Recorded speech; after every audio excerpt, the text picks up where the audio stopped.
volume of food goes, good. If you look at the dung and you've got this sort of scenario, too much protein. You see how she's walked, you didn't want to walk behind her. Too much protein and she gets a loose stomach. The calves, as I said, can cope with higher protein. They're looking very good.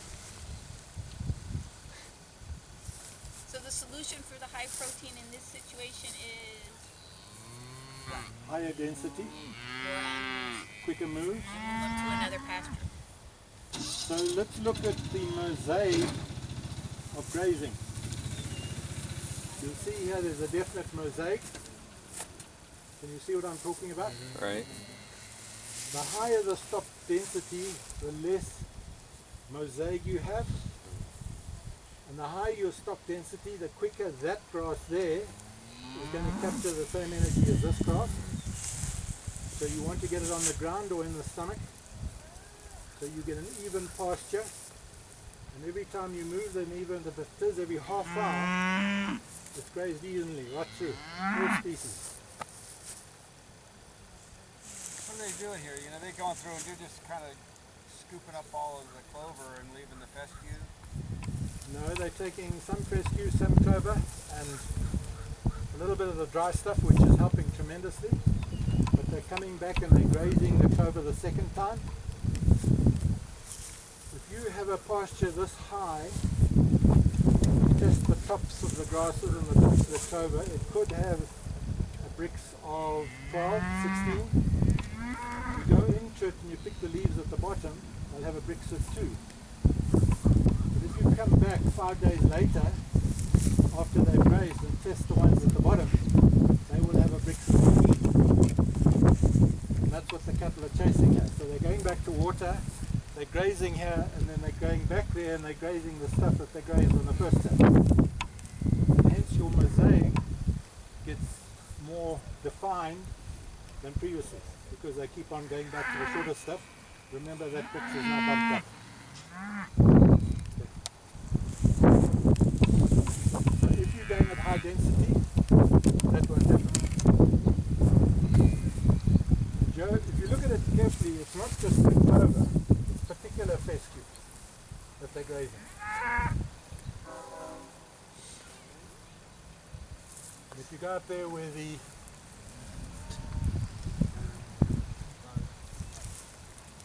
what is it called? Not salad. The other left one with the veg. Up there. They're actually grazing around the veg.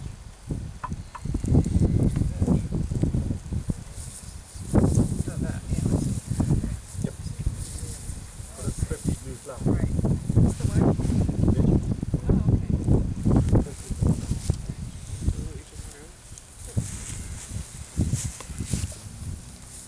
Everybody thinks that you're going to slaughter cattle just after the spring flush. It's actually the worst time in terms of taste. The best slaughtering is in the autumn. In the fall, the juiciest meat. And if you think back in terms of nature, it's when nature had fat animals. To get animals fat in the winter and early spring into early summer, you have to give them something in the winter. That's a problem.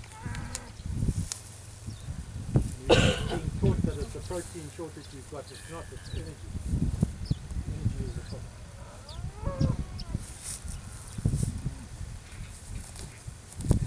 That would be slightly differing from the stance of, say, Annabelle. Would have been good. Yeah. Yeah. Yeah, I have, look, what Annabelle is talking about is brilliant. But when you start talking about units of energy, Right. he's on a negative equation. Yes, sir. Right. I have a problem with that. But Right. I don't Look- like arguing with anybody. Anybody No, is no, no, entitled no. to do what they want to No, do. no, it's just looking at a part instead of the whole, and I'm with Sure. you. I was just, Yeah. yeah. Yeah, I know at this time of the year, we're slaughtering cattle that people bring to us. You know, we're not going to say one way or the other. But when you cut open the marrow bone, I mean, you can almost pour it out. These are clearly animals that are digesting, metabolizing their own bodies,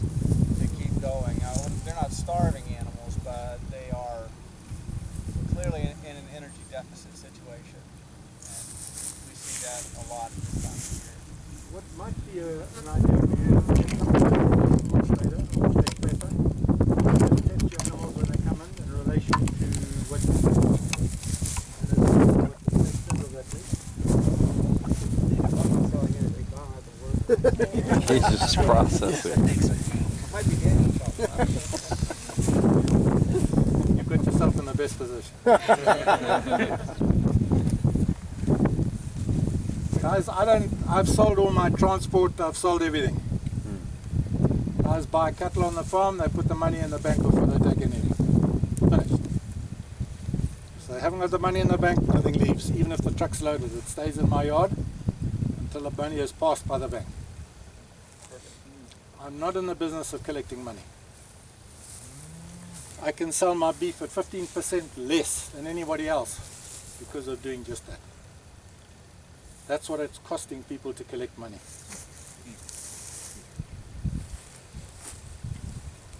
So I sold all my interlinks, bought more cattle. Sold anything that's not being used, bought cattle. I've got no trucks. I've got four-wheel drives. That's it. Do you work your cattle then with your guys that work the cattle? Are they on foot, On foot. or are they? We tried horses. It doesn't work. So they go on foot or we take them. All right. Well, I was going to say, do you use little vehicles like we do here? Except ours are Japanese. And they don't get stuck.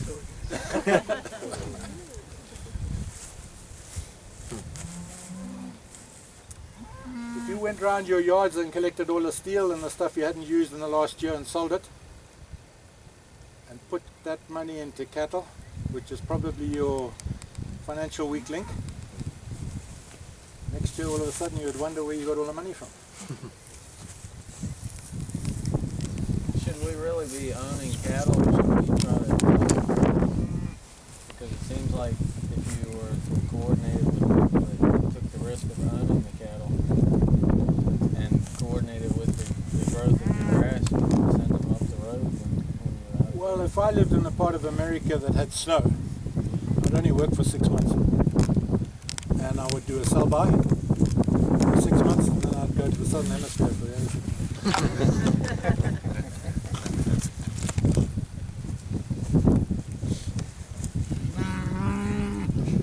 The sell-by is the easiest way, and the sale barn gives away money. Most people who sell at the sale barn need to sell. So whatever price they get, they're going to have to sell. So you buy. You sort the cattle into good-looking lots, and when they come back 2 weeks later in a lot that all look the same, you get quite a few dollars more per pound. Simple as that. So if you can do that in every month, and they're 12 months in a year, 12 times 5%, 60% profit. What's this cow telling? You bring your calf. Sorry, what was the question? What are they telling us? She wants to say hi. You're showing your car for.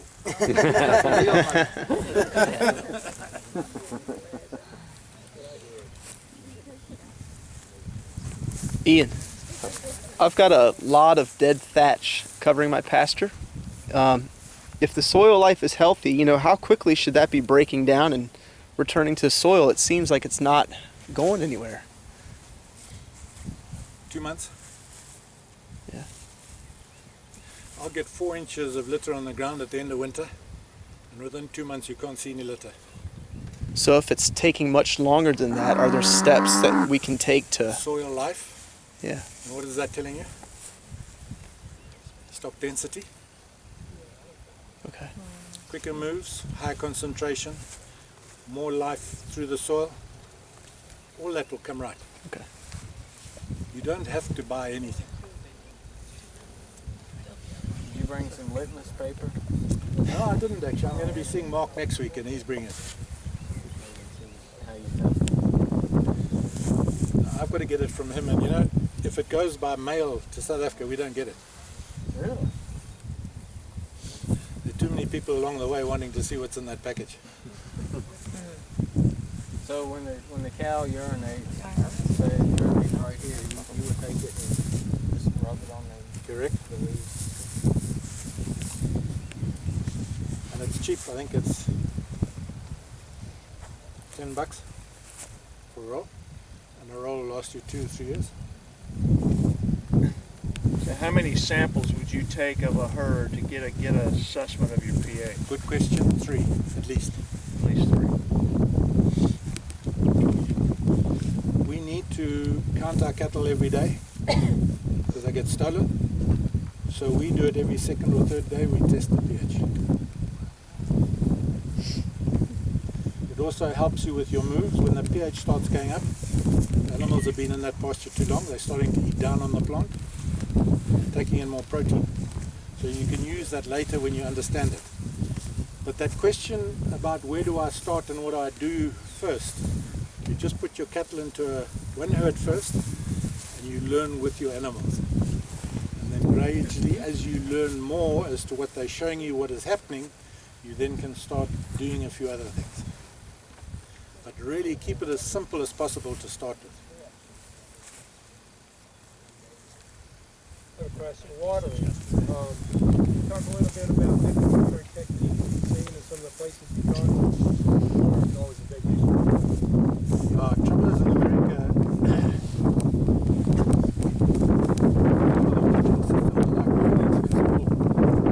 most of the rancher wants to show you is his watering system. Like Greg Judy built some white elephant at the bottom of a lake, and there hasn't been an animal near it for the last 5 years. There's a lot of money tied up there, maybe to feed the cattle. Just keep it simple. Fence off your pond so the animals can't stand it. Electric fencing so they can just go to the edge and drink. That's the best way. But you know, God gave animals legs to drink. And in grazing, an animal walks 30 kilometers in a day. Just grazing. So why 500 meters? If a guy says you've got to have water every 500 meters, he's trying to sell you something. I don't like that.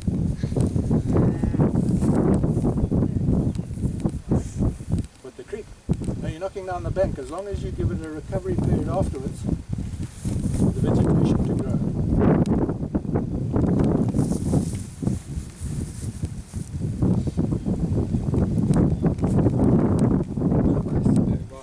Yeah, I'm curious.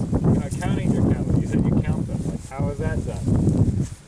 Well, when you move them, they see you coming, and you must remember we're moving them quite often in a day. When you think you count wrong, or you've got a wrong count, you've got another 4 or 5 opportunities that day. And one guy just opens the corner of the tape and counts them in. So one guy to 2,000 head, all he's got to do is put up the next fence.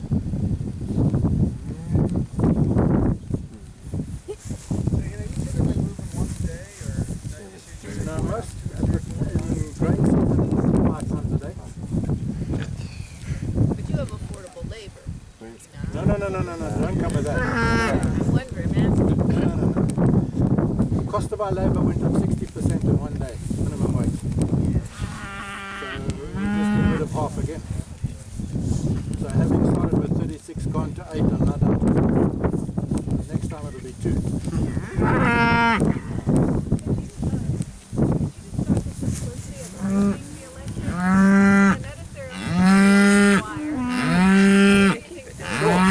The water is down there. So go to the edge and show one of the kids something that is interesting and say, run that direction. Now I use one of those and I go behind and I throw all the droppers off, the treaders, and you walk back with the kid and just push them in. There's your fence line. Roughly how much area? Yeah, kids go quite fast now. As opposed to the, plastic. I went to Canada to go and help a guy there, and he went out and said, "Can we help the tractor?" I said, "Okay, where are you going in the truck?" He said, "Snowmobile." I said, "To hell with it." And he went with the drill through the ice. What do you think?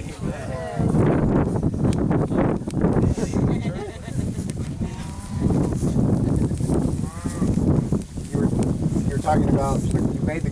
Sorry, those animals are gaining weight. Yeah. You see the way they're running? That's gaining weight. Yes, sorry. No, that's fine. How is that? Just you're saying by the trot or just The way they're happy. Sorry, don't you? Yeah, no, that's true. you had the graph inside about the good microbes, bad microbes, okay, up, down, and then you had it drop down slowly. How does that affect if the cows are eating as opposed to the top the top 1/3? If you were asking them every day to eat the top 2/3 every day, and you moved them, would you still have that big variance, or would it be the same just because their microbes would be different in their gut? It's about time. I prefer you increase the density and still took the top of them, move them twice as fast, and leave them twice as long in a bigger area. That'll be better. So I can go in and say this pasture, okay, I'm needing a lot of litter on the ground here. I'm going to let it get this high, and I'm coming in, I'm going to graze 10%, and I'm wanting 90% to be drawn on the ground. So all I do is change the shape of the pasture. Right? Let's say the cattle are coming in at that gate. I'll make sure that it's a long paddock that reaches the end there. The cattle come in, and through pressure from the animals behind them, they will keep walking, grazing, walking, grazing. Now what should happen when they hit the far end, turn around and come quarter of the way back, you should change to the next paddock. Okay, because then they've taken 10% and all of them have trodden, depending how many in the herd, kinetic energy days, whatever you like to call it. That's what you can manipulate. So if you then change it on the weekend to come from the center this way on the broad angle, you will trample 10% and graze 90%. Because they'll come up against this long end and they'll graze under the wire. So automatically you've turned it right the way around. So you must come in at the narrow end and create pressure. Like a pressure in a pipe of water, the pressure in the end determines how high it can go.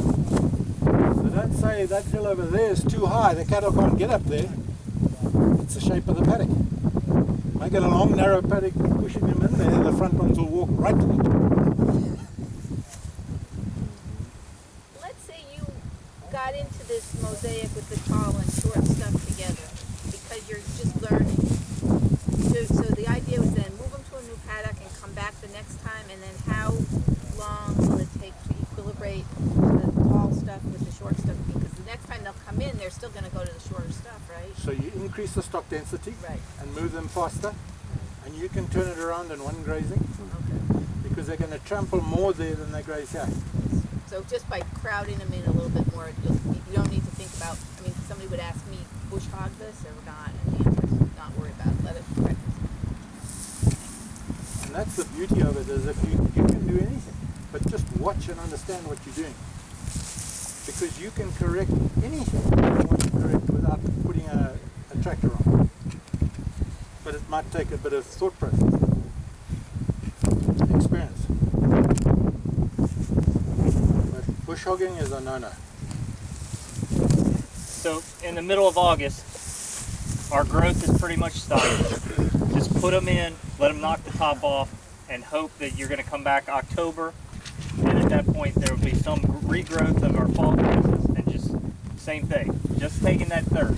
Just there's no growth of grasses or anything else. The still has gone off, and the cattle will be excited to keep the top third. You always feed the best food available at the So animal performance, and only animal performance. Once you start trying to save the world, you're looking at the ground. Probably because you go broke, like me. I try to save the world and I failed. So you don't try and save the next paddock. You eat that top third, and then you let them go to the next paddock for the top third. And You've got food behind you and in front of you. okay. What a lovely position to be. These droughts that you've had in America would have been nothing if guys had done that. In fact, a lot of people have written to me and said, thank goodness you came before the drought. Because when they come back around and there's no regrowth, they start selling. Because now your monitor has said, hey, I don't have enough to do this again and get back here. Okay. Correct. So you go in and you measure a square. Somebody stand there, and you know how many meters in between or feet. But it's a difficult equation. That's why I suggest you guys go to metric. It's a lot easier. So it's a side divided by, so you get stock days per acre. This is what I've got on my property. That's how many cattle I've got. I've got so many stock days per acre. Too many cattle, sell. So if I wanted to put a few more into my herd on cow dynamics, can I just bring in some calves and throw in there with the rest of them, or do I have to transition them into the herd? Put them in. Okay. And what about, people talk about the parasites you bring onto your farm by bringing new animals. Just ignore all that now. Somebody's trying to sell you something. Unfortunately, my wife made me get hearing aids. I used to hear a lot of stuff that people told me. Maybe I was their livelihood, not yours. Concentrate on what you need to do to sustain yourself and your family. And stick to it. Don't send it to town. You don't need to dose. You don't need to do anything. You don't need to dip. I mean, one of my neighbors refuses to let his children even talk to me. Because I'm a wacko, I'm way out. It does get lonely. I can't go to a farmer's meeting anymore because what they're talking about is the same stuff I spoke about 30 years ago. No, it's true. So have you been doing this type of grazing? I know it's evolved over 20 years, but about how long have you figured out that this is the right way to do this? Well, next year you'll hear me tell you something different because I'm continually learning. I've got to the point where it's no longer just learning, it's perfecting, fine-tuning. So, yeah, we've got to the point now where I know I can get to 0.4 of a hectare per LSU instead of 3 hectares per LSU. I know I can change unpalatable grass to palatable grass in 18 months. I know I can produce fat cattle whenever I want them, so who cares? And if somebody wants to come and see, I say no. Because all they're interested in is coming to find what's wrong with what I'm doing. So I put the price at the price they want come. And that's great.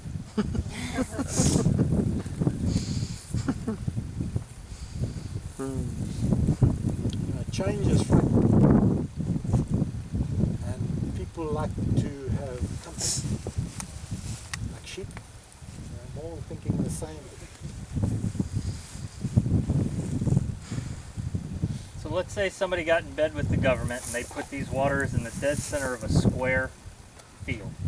How would you split that field? Would you starburst it so it's long and they have to go? Would you? What did I say about chaos? Remain totally flexible. So I wouldn't put any fences in, but I'd use electric fencing, tape, and I would run all over the place. Just as I feel like it. Don't ever make the same paddocks. Then you are totally flexible. Then the grass will react, the cattle will react.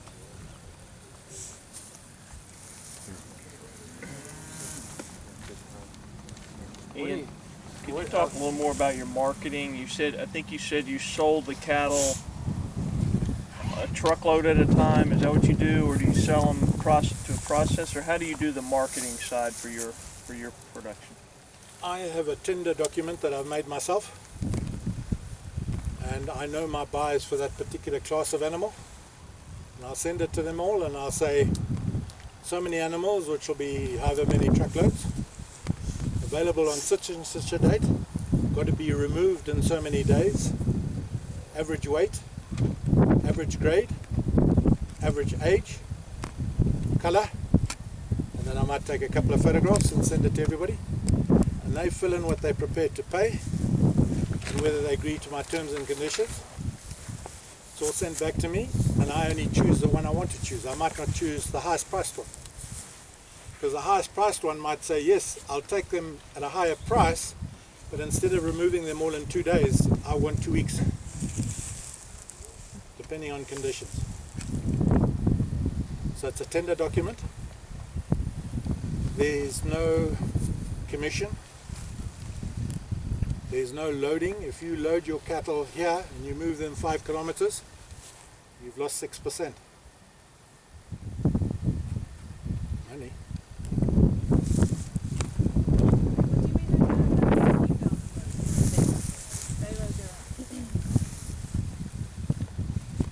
That's a good story, but you got to remember he's in a country that imports cattle, not exports it like the United States. So it's a little bit different situation.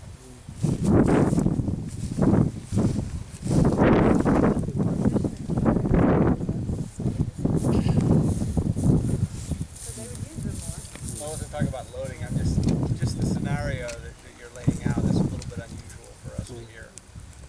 You're able to set harder terms and conditions that typically one's able to do here. Okay, Joe, what are you paying for finished animals? He doesn't. I pay him to process. All I do is process. Wrong man. But how many dollars a pound do you guys want to sell in this part of the world? Sorry?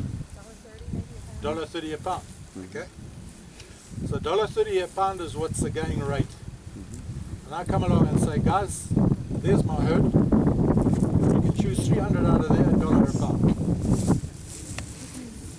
They'll You line think up I'm not with going the to truck. find buyers? Oh, man. Yeah, absolutely. Yeah, you will. But the money has to be in the bank and they have to pay My turn, my price. And that's why I keep saying to you, do not look for a higher price. Look for a better price. A better price is the money that stays in your pocket. Not the price you get, not the price you go to the pub and say, this is what I got per unit. We cattle farmers lost the plot once we started pricing animals per animal. Corn farmers say per acre, the yield. We don't say per acre pounds of beef, which we should be saying. Yep. That's good. Yep. Well, it's also not pounds of beef, it's input costs Right. from your style. I mean, what you're advocating for is a style of production that has a much, much lower input cost. Right. But that it's doable wherever you are in the world. Yeah, absolutely. So our son came back and he wanted to put up a center pivot irrigation, which is a great idea because the water's there, the land's there, everything's there. So he put up the center pivot and I said, it's great. And I said, to make the center pivot pay for you, I will stock it with cattle when you haven't got cattle. But I've now got to the point I know that I can get a kg growth out there on the natural felt, as I call it, the pasture, then he is charging me on his center pivot. And now he's got to pay his electricity bill, he's got to pay off the center pivot, he's got himself in a lockdown. I've remained totally flexible. Did you know he's a son?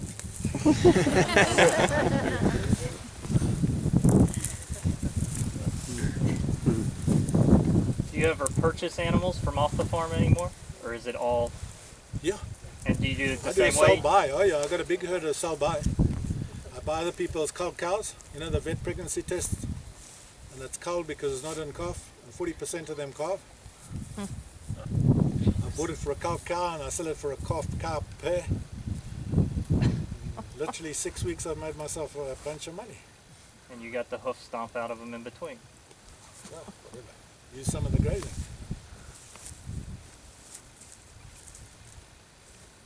But as long as you're having fun doing it, if you're not having fun, don't do it.